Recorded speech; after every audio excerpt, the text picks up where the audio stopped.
So who won the debate? I'm going to go with Bernie Sanders, partly because of the framing of Fox News. Since Hillary Clinton ate up almost half of her time answering questions about Libya and emails, it's not her fault. It's Fox News doing that framing. None of that got applause lines because how could it, right? On emails, she's just batting away, these issues about the scandals.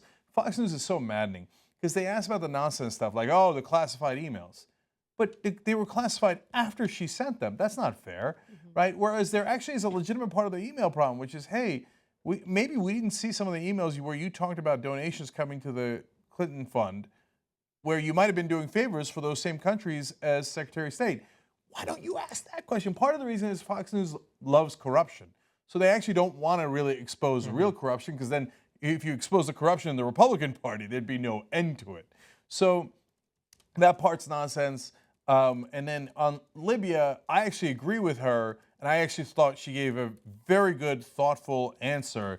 But not a lot of Democrats agree with us. So that puts her at a disadvantage. I don't think she did a bad job of answering the questions overall. Just Bernie Sanders had an opportunity for more applause lines. He was a little bit more aggressive, not in challenging her, but saying, this is what I stand for.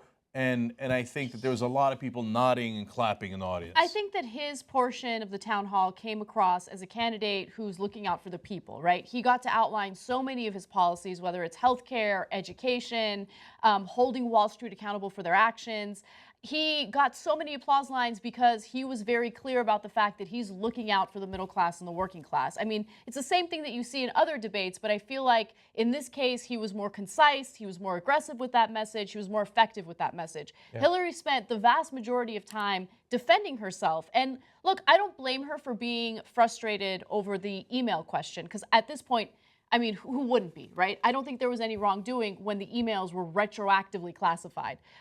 However, her answer came off very obvious in how frustrated she was. And I think that people are going to pay very close attention to her tone, and they're going to mistake that for a guilty person trying to defend herself, which I think is unfair to her, but that's just the reality of how people perceive things. That's why framing is important, because if you keep grilling someone, even if what you're saying is nonsense, it frames it as, well, why are you being so defensive? It's because you're grilling me. Oh, I see, you did it again. You were being defensive. And then you just hear classified, not classified. Was it classified, then classified? And she looks incredibly mad, which she should be, as he keeps peppering her with more questions in that section than in the rest of the town hall put together.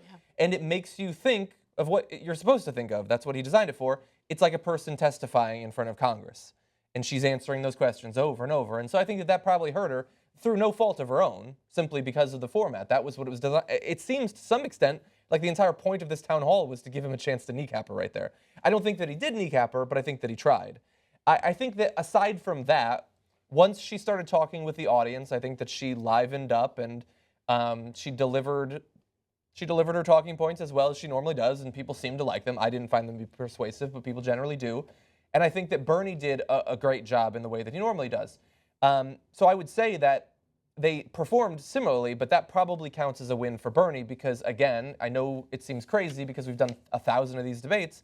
There are a lot of people in Michigan and Mississippi and a lot of other states that haven't voted yet that haven't been watching these, and they have more to learn about Bernie Sanders than Hillary Clinton. And so I think that he probably squeaked out a narrow win, although it's like an Iowa win or a Massachusetts win. It's only technically a win. They both got as many delegates. Yeah. So you're saying that she would have won the debate if Elizabeth Warren had endorsed her? Maybe. I'm saying he should drop out.